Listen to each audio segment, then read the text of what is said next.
오늘은 회개와 고백이라고 하는 제목인데요. 우리들이 회개가 무언지 구체적으로 잘 몰라요. 회개 그러면 내가 잘못했습니다 라고 말하는 거, 인정하는 게 회개라고 생각을 하죠. 근데 성경에서 말씀하시는 이 회개란 하나님께로 돌아오는 것을 회개라 그래요. 그래서 회개치 아니하면 구원이 없다 그러는데 그것은 하나님께로 돌아오지 않으면 구원이 없다라는 뜻과 같은 겁니다. 그래서 죄에 대하여 핑계를 대려는 사람들이 있다. 그렇게 해서는 안 된다. 아담과 하와가 죄를 지었을 때 그들은 죄 쪽을 선택을 한 것이었다. 우리는 선택할 권리를 지닌 자유로운 도덕적 존재이다. 우리는 바른 것을 선택할 수도 그릇된 것을 선택할 수도 있다 그랬습니다. 그래서 내가 죄를 선택하든지 하나님을 선택하든지 완전한 자유예요.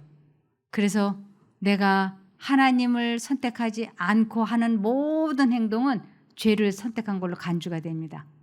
그래서 하나님께로 돌아간다는 것, 즉 회개라고 하는 것은 이전까지의 하나님께 물어보지 않고 내 마음대로 살았던 그러한 생애를 이제는 버리고 그리고 하나님께 물어보고 하나님께로 돌아가는 생애를 시작하는 것을 회개라고 합니다. 그래서 내가 지금까지 내 마음대로 살았던 것, 그것을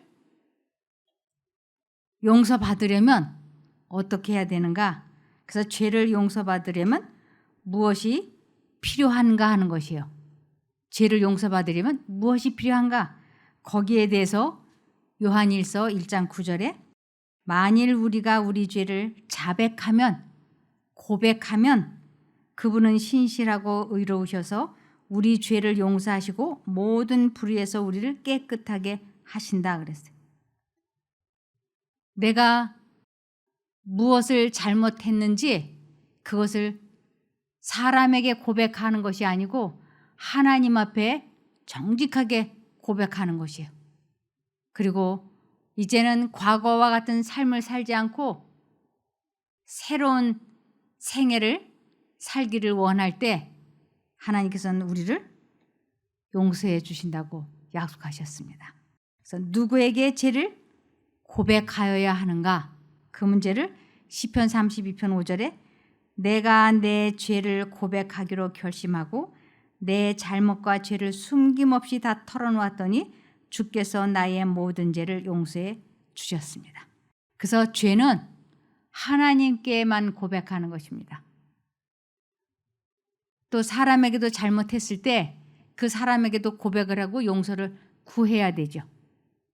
그런데 하나님께만 고백해야 될 죄가 있고 사람에게도 고백해야 될 죄가 있죠. 내가 저 사람 물건을 훔쳐가지고 저 사람을 손해를 크게 보였다. 그럴 때는 내가 하나님께도 고백을 하고 그 사람에게도 고백을 하고 돌려줘야 될 의무가 있습니다. 그런데 결혼하기 전에 내가 다른 사람과 교제를 해서 불미스러운 일이 있다. 근데 결혼하고 나서 배우자에게 이것을 고백해야 되는가? 그거는 아니에요. 그런 거는 하나님께만 고백을 하고 새로운 결혼 대상자에게는 고백하지 말아야 되는 것입니다. 그래서 은밀하고 개인적인 성격의 죄 그랬어요. 그런 것이 이제 지금 제가 말씀드린 것과 같습니다. 은밀하고 개인적인 성격의 죄는 그리스도의 이름으로 하나님께 고백되어야 한다. 그리스도는 하나님과 인간 사이의 중보자이시다. 만일 누가 죄를 범하면 아버지 앞에서 우리에게 대언자가 있으니 곧 의로우신 예수 그리스도시라. 모든 죄는 하나님을 거스리는 것으로서 그리스도를 통하여 그분께 고백하여야만 한다. 사람에게 잘못하였으면 피해를 본 그 사람에 대하여 잘못한 것을 올바로 잡아야 한다. 그래서 우리들이 상대방에게 어떤 피해를 입혔을 적에는 하나님께도 고백해야 되겠지만 상대방에게도 고백을 해서 손해 난 것을 갚아주고 돌려줘야 됩니다. 그러면서 진실된 고백에는 무엇이 따라야 하는가 하는 것입니다.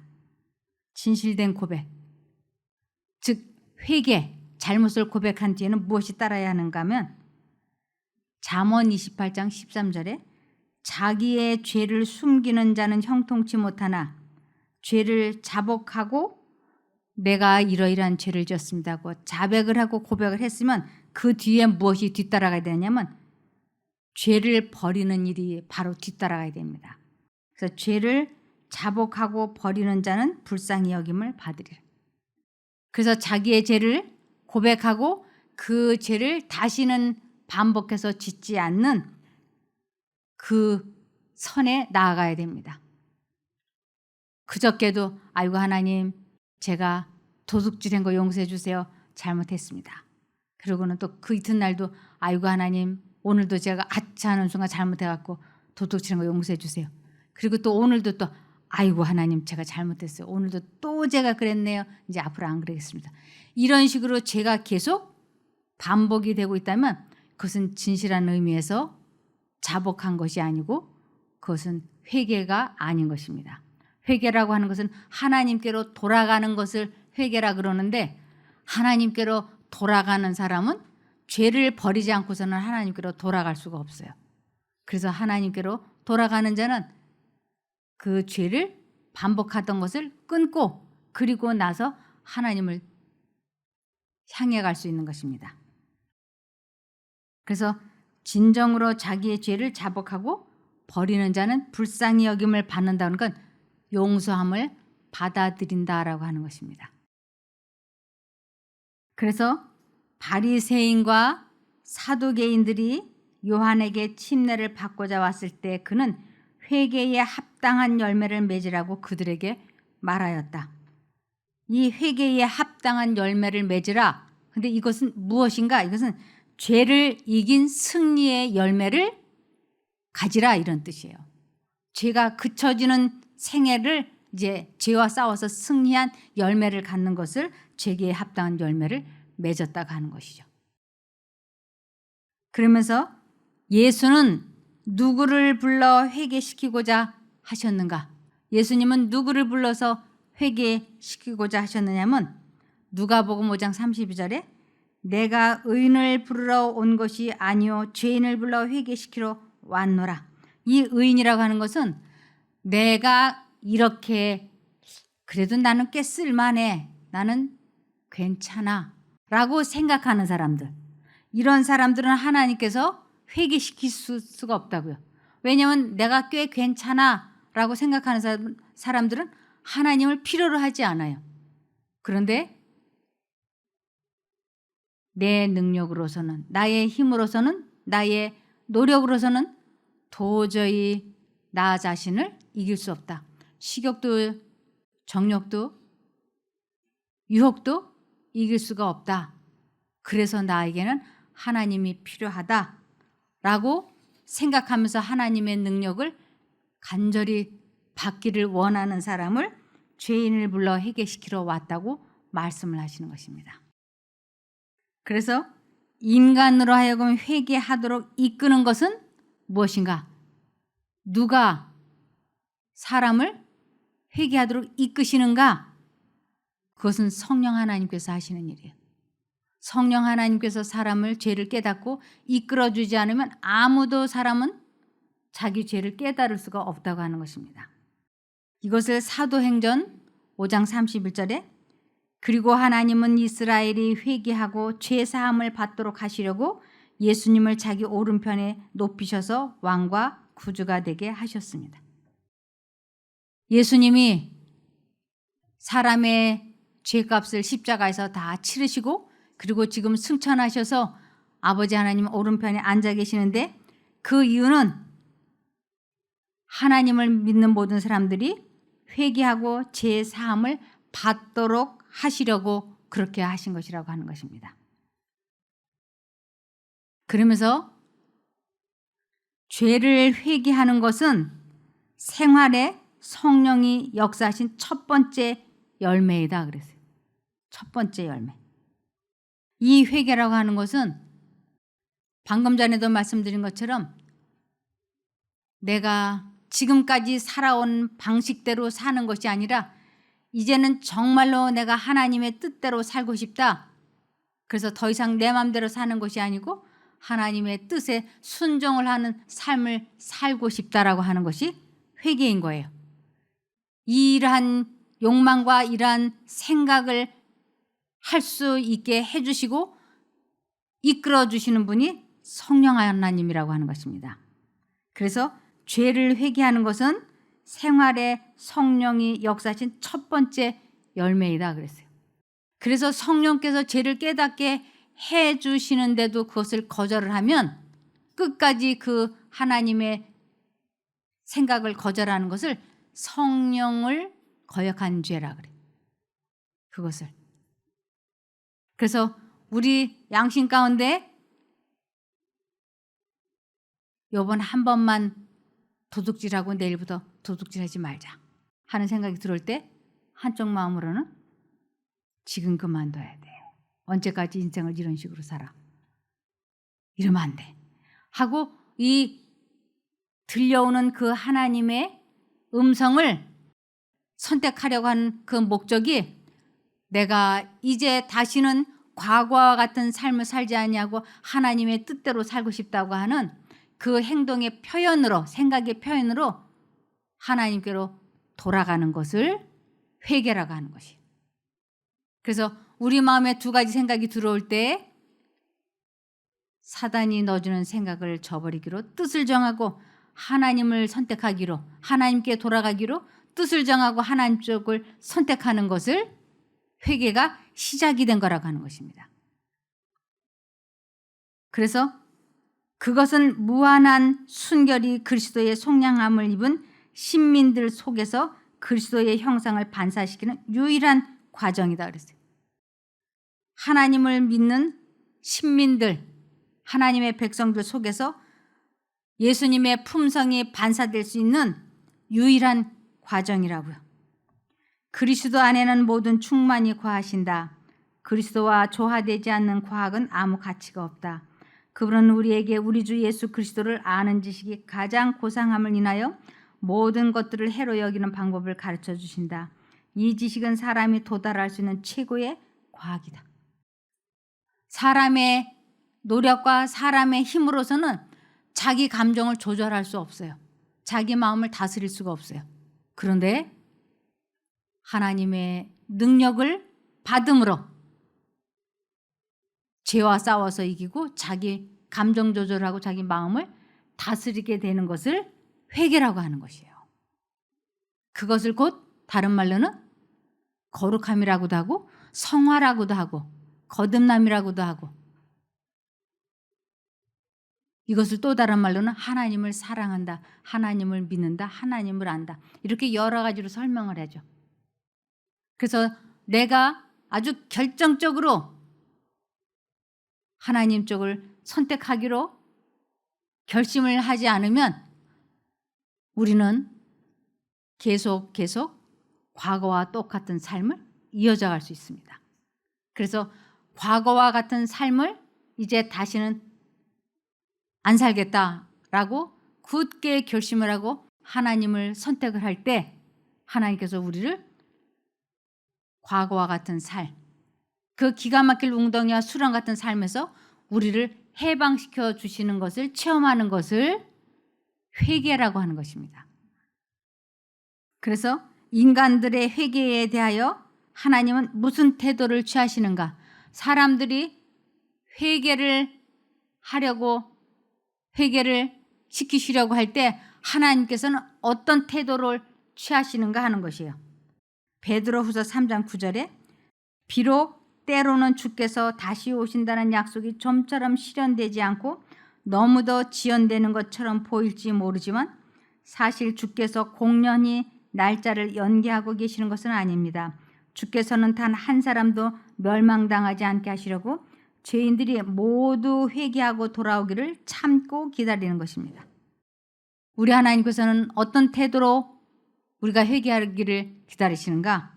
그것은 한 사람도 멸망당하지 않고 모두 회개하고 돌아오기를 기다려 주신다고 하는 것입니다. 그래서 우리의 생명이 지금 이렇게 연장되고 있는 것은 회개, 하나님께로 돌아오는 삶으로 바뀌게 하기 위하여 날짜가 지금 주어지고 있고 시간이 주어지고 있고 우리들이 더 살 수 있도록 생명을 연장시켜주고 있는 것입니다. 그러면서 무엇이 회개를 동반하는가? 회개할 때 무엇이 동반되는가 하는 것이 회개할 때 무엇이 동반될까요? 회개할 때 슬픔이 동반되더라고요. 슬픔이. 그리고 아픔도 동반이 되고 그리고 근심도 괴로움도 동반이 됐어요. 나 회개한다 호호호 이렇게 되지 않아요. 그 어떤 죄가 깊이 깨달아질 때 이 마음이 견딜 수 없이 아파요. 내가 왜 그랬을까? 그리고 다시는 이런 식으로 살고 싶지 않다. 정말 하나님과 연합되고 싶다. 그래서 죄가 막 뱀처럼 싫어져요. 우리 뱀이 이렇게 쓱 앞에 지나가면 어때요? 막 소스라치게 놀라면서 도망가죠. 그것처럼 이 같은 죄를 2번 다시 짓고 싶지 않다고 하는 이 뱀에 대해서 느끼는 소스라침처럼 죄가 진절머리가 나게 느껴져요. 그리고 이젠 그런 식으로 다시 안 살고 싶다. 그러면서 하나님께로 향해 달려가고 싶은 열망이 이 마음속에서 막 용솟음쳐 올라와요.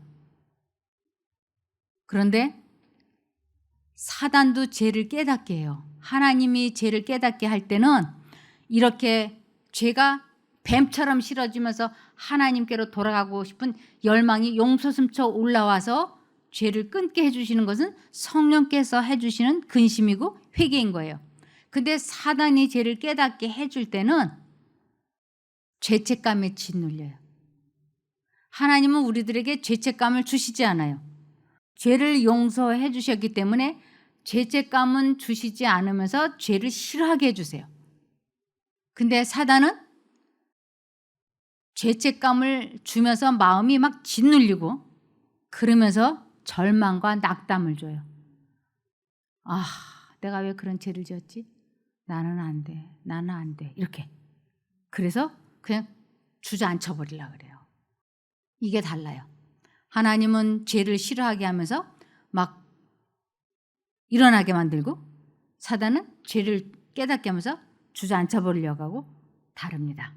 그래서 많은 사람들이 내가 죄책감에 양심의 가책을 느끼면 이게 하나님의 음성이다라고 생각을 하고 이것이 하나님께로부터 온 걸로 생각하는데 그거는 사단으로부터 오는 것이에요. 내가 책임을 지라. 내가 죄를 지었잖아 하는 그 냉정한 사단의 음성인 것입니다. 그래서 고린도 후서 7장 9절에서 10절에 보면 지금은 오히려 기뻐합니다. 그것은 여러분이 근심했기 때문이 아니라 그 일로 회개하였기 때문입니다. 사도 바울이 편지를 보냈을 때 그들이 회개했기 때문에 기뻐한다고요. 여러분이 근심한 것도 하나님의 뜻대로 된 것이므로 우리 때문에 손해본 것은 없습니다.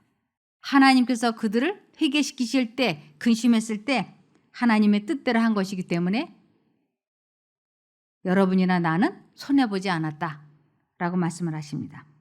하나님의 뜻대로 하는 근심은 죄를 뉘우치고 구원에 이르게 함으로 후회할 필요가 없습니다. 그러나 세상 근심은 죽음을 가져올 뿐입니다. 세상 근심, 사단이 죄를 깨닫게 해줄 때는 죄를 끌어안고 주저앉아 버리기 때문에 죄와 분리가 안 돼서 결국은 죽는다라고 하는 것입니다. 그래서 여기에서 회개란 말의 원어는 마음의 변화를 가리키는 것과 생애의 변화를 산출하는 것을 의미한다. 하나님의 뜻대로 하는 근심은 회개와 죄로부터의 분리와 이전에 죄된 생활로 이끌어 드리고자 하는 유혹을 하나님의 은혜를 힘입어 저항하고자 하는 굳센 결심으로 이끈다. 이것이 하나님께서 성령께서 시키시는 회개예요. 그런데 가룟 유다는 죄를 회개했을까요? 한번 보시겠습니다. 마태복음 27장 3, 4절에 보면 그때 예수님을 팔아넘긴 유다는 예수님에게 사형 선고가 내린 것을 보고 뉘우쳐 은화 30개를 대제사장들과 장로들에게 돌려주며 내가 죄 없는 사람을 죽이려고 팔았으니 정말 큰 죄를 지었소 하였다. 그러자 그들은 그것이 우리와 무슨 상관이 있소? 당신이 알아서 할 일이오 하고 대답하였다. 가룟 유다는 자기가 죄를 지었다고 고백도 하고 뉘우쳤어요. 그런데 유다는 뉘우쳤다. 그러나 이 말의 뜻은 단지 감정상의 변화만을 가졌음을 의미한다. 이것이 달라요. 가룟 유다는 하나님께로 돌아가고자 하는 그 슬픔, 그 아픔이 아니었어요. 아유, 내가 죄를 지었네. 이러면 안 되는데.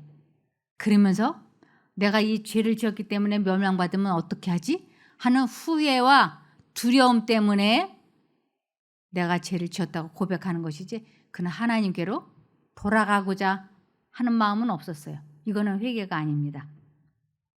그래서 유다는 이미 엎질러진 물에 대하여 그런 일이 없었더라면 하는 소원을 가졌다. 이건 후회인 거예요. 아유, 내가 그러지 말았으면 좋았을 텐데 하는 후회. 그는 하나님께보다는 자기 동료들에게 자기 죄를 고백하였다. 그의 근심은 사망을 이루는 것이었다.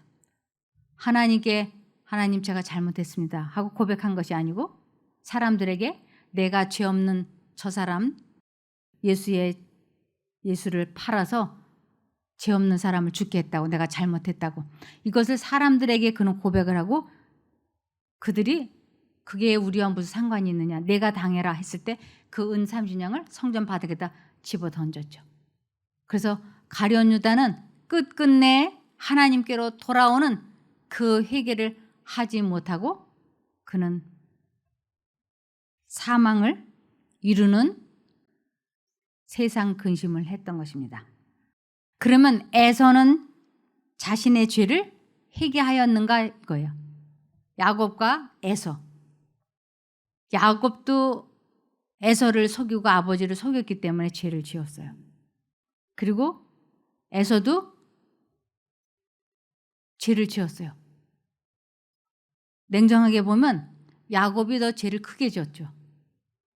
그런데 왜 에서는 멸망을 받고 야곱은 용서를 받았는가? 야곱은 회개를 했어요. 하나님께로 돌아왔어요. 자기의 죄를 다 고백하고 그리고 과거와 같은 삶을 다시는 반복하지 않는 야복 강가에서 그는 자기의 죄를 하나님께 고백을 하고 하나님께 죄사함을 받았어요. 그리고 그는 다시는 과거와 같은 삶을 살지 않았어요. 이래서 야곱은 구원을 받은 사람이에요. 근데 에서는 그러한 하나님께로 돌이키고자 하는 그 회개를 하지 않았어요.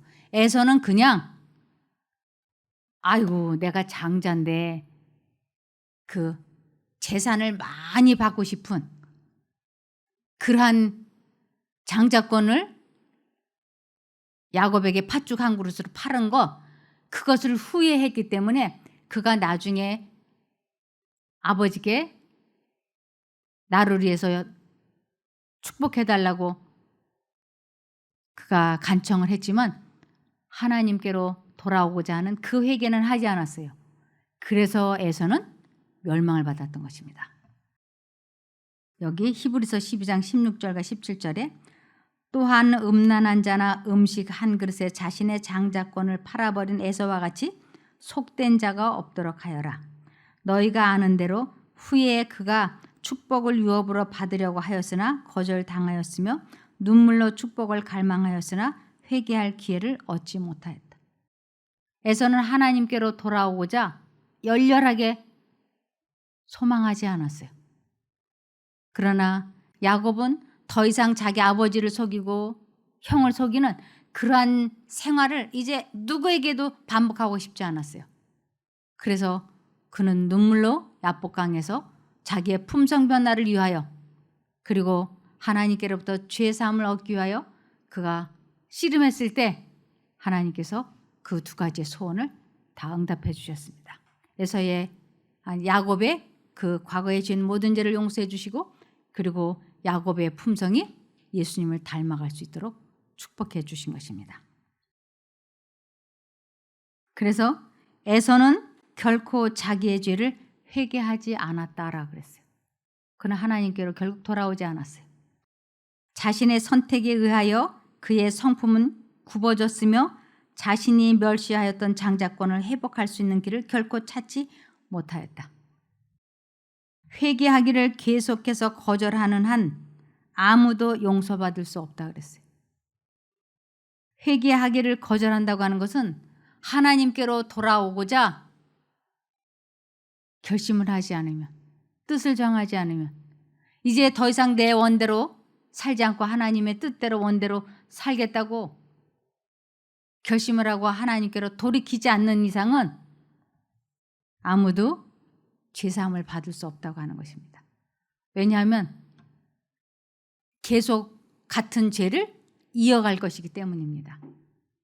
그 같은 죄를 계속 이어간다고 하는 것은 하나님께로 돌아오기를 끝끝내 거절하고 자기의 뜻대로 사단이 주는 생각대로 살아갈 것이기 때문에 그런 것입니다.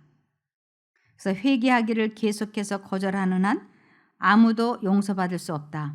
용서받을 수 없는 죄를 누가 범하였다면 그것은 바로 하나님께 계속하여 저항함으로 야기되는 것이며 그렇게 함으로 그의 양심은 굳어져서 하나님의 음성에 더 이상 반응할 수 없게 된다.